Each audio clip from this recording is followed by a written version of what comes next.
Okay, let's get started on 6.1. Chapter 6 is all about solving trig equations. I'll stand on this side so maybe we can start writing since I got a little bit of a head start. But anyway, 6.1 is about solving trig equations. And part of that process is sometimes going to require us to use inverse trig functions. So 6.1 is an introduction to that concept of inverse trig functions. Although we've already talked about this concept a little bit, and we've used our calculators to find the inverses of trig functions and stuff. But we didn't ever treat it in full detail, and we should do that now. So that's what 6.1 is all about. I'm not gonna. There's a lot of like algebraic topics here that in terms of defining what an inverse is and what a one-to-one function is and all of this stuff. And I'm just not going to get into all of that in a ton of detail. But just suffice it to say that the idea behind an inverse function is that we want a function that will undo the original one. Okay. So in the sense that if your original function maps A to B, then your inverse function should map B back to A. Okay, that's kind of the idea that we're going for. You may recall from your algebra days that only one-to-one functions have inverses.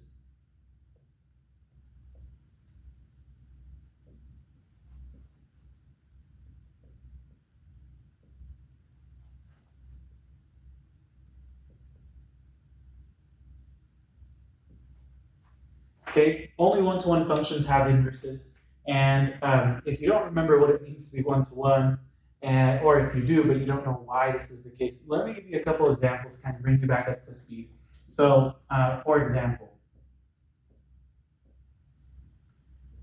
f of x equals x squared is not one-to-one.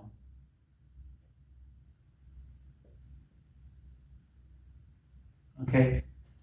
If you were to look at a graph of f of x equals x squared, of course, it looks something like this.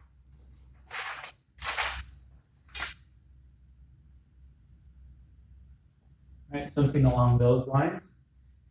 Of course, it should cross right there, but anyway. So there's f of x equals x squared. And this thing's not one-to-one. One way that you can tell that it's not one-to-one is that it fails the horizontal line test, right? So if you draw a horizontal line through this thing, it's going to intersect in more than one place. And so since it fails the horizontal line test, right, it's not one-to-one.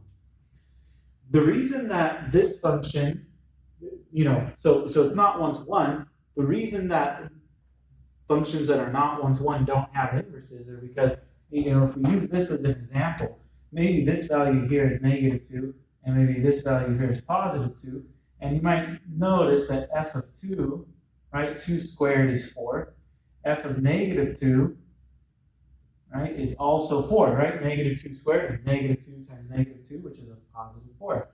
So then if you're trying to figure out what f inverse of 4 is, right, what would f inverse of 4 be equal to?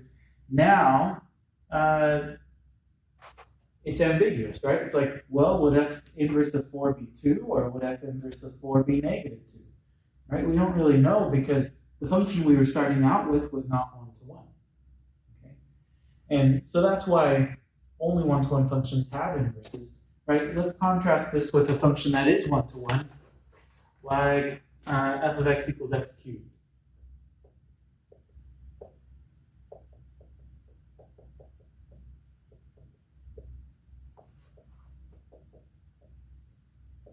Okay, so f of x equals x cubed is one-to-one. If you were to look at a graph of f of x equals x cubed, it looks kind of like this. Right, something along those lines. And you don't have the same issue with this function as you did with the previous one. I mean, first of all, note that it is one-to-one. It passes the horizontal line test. You can draw any horizontal line you like. It's only going to hit the function once, right? So it is one-to-one. And it doesn't have this issue, right? Because for each input, you're going to get a unique output. which means that you can define an inverse. Like if I wanted to know, for example, if I wanted to know what f of, or, well, we could say this, right? So we know that f of 2 is 8.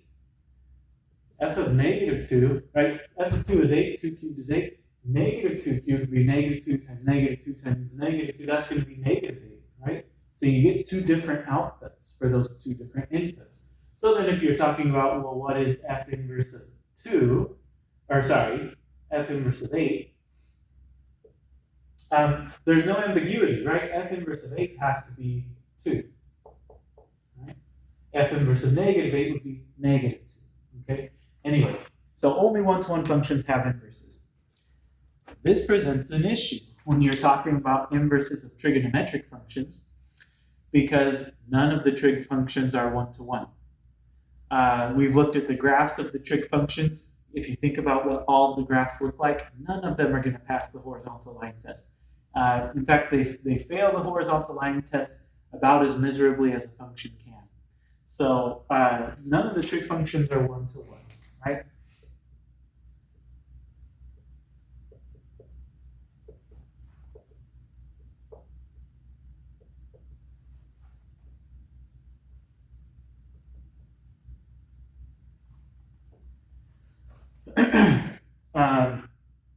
And so this presents an issue with defining an inverse. You know, for example, just to kind of illustrate this same thing, but with using a trig function. It's like sine of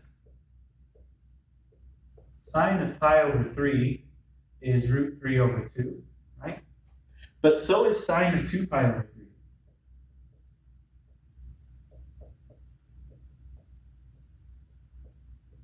And in fact, you know, if you add 2 pi to that, you get, what, 8 pi over 3, well, 8 pi over 3, 7 pi over 3, so you could say sine 7 pi over 3 is also root 3 over 2, right? And so forth. We could keep coming up with angles where sine of that angle is equal to root 3 over 2. So if you're trying to figure out what sine inverse of root 3 over 2 is, well, is it pi over 3? Is it 2 pi over 3? Is it 7 pi over 3 or 8 pi over 3? I mean, what is it, right? There are infinitely many possibilities. So, so this is the problem with defining inverses for trig functions. Now, the way that we get over this, right? The way that we get over this challenge is we restrict the domain of our original trig function so that the piece that we're looking at is one-to-one, okay? And then we define an inverse on that piece. So when we say inverse trig functions, we're really not talking about true inverses. We're not talking about we're not talking about an inverse of the entire trig function. We're talking about an inverse of the trig function just on a little tiny section of its domain, okay? The effect that this has on the inverse function is that the range, you're only going to have certain outputs that are available to you, okay? And this is all, there's like a standard sort of agreed upon convention for the domains that we restrict our attention to, and the corresponding ranges for the inverse functions. And there's a chart in your book on page 259. I'm going to show it to you. But this chart will come in handy for, I mean, if I were you, I would probably have this open whenever you're working on problems in this section. But although it should be something that you should try to commit to memory. But this gives you all of the standard ranges of the inverse functions. So if you're looking at sine inverse, then sine inverse is only going to map to angles between negative pi over 2 and pi over 2. Cosine inverse is only going to map to angles between 0 and pi, right, and so forth. And you might wonder, well, why in the world why do they choose a different interval for all of the functions? Why don't they just use like negative pi over 2 to pi over 2 for all of them? But the answer to that question is, if you look, so sorry, I'm going to flip back to another page in your book. So let's say, for example, that we wanted to use the interval from 0 to pi for all of our trig functions.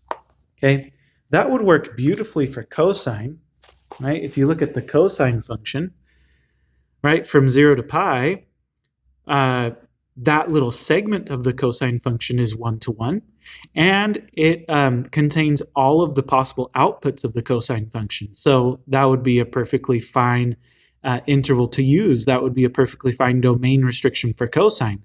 But for sine, that wouldn't be so good.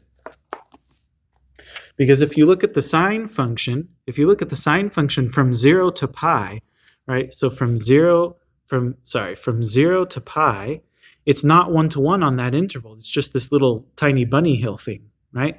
And it's not 1 to 1 there. And not only is it not 1 to 1, but it doesn't contain all of the possible outputs of the sine function. It only contains the outputs from 0 to 1. It doesn't contain any of the outputs from -1 to 0. So in order to get a piece of the sine function that covers all of the possible outputs, and that's 1 to 1, you have to choose a different interval. So -pi/2 to pi/2 is the kind of canonical restriction that's used for sine. And anyway, you get that list there on page 259, right, of all of the canonical intervals that are used for these functions. And that's what your calculator is going to do. So for sine inverse of root 3 over 2, for example, your calculator would say, well, first of all, we need an angle such that sine of that angle is root 3 over 2. But then second of all, we need for that angle to be between -pi/2 and pi/2, because that's the standard domain restriction when you're looking at an inverse function for sine. Okay, and there's only one angle that'll do that, right? And that's this first one here, pi/3. So that's why when you type in sine inverse of root 3 over 2 into your calculator, you get pi/3 and none of these other possible answers. Okay.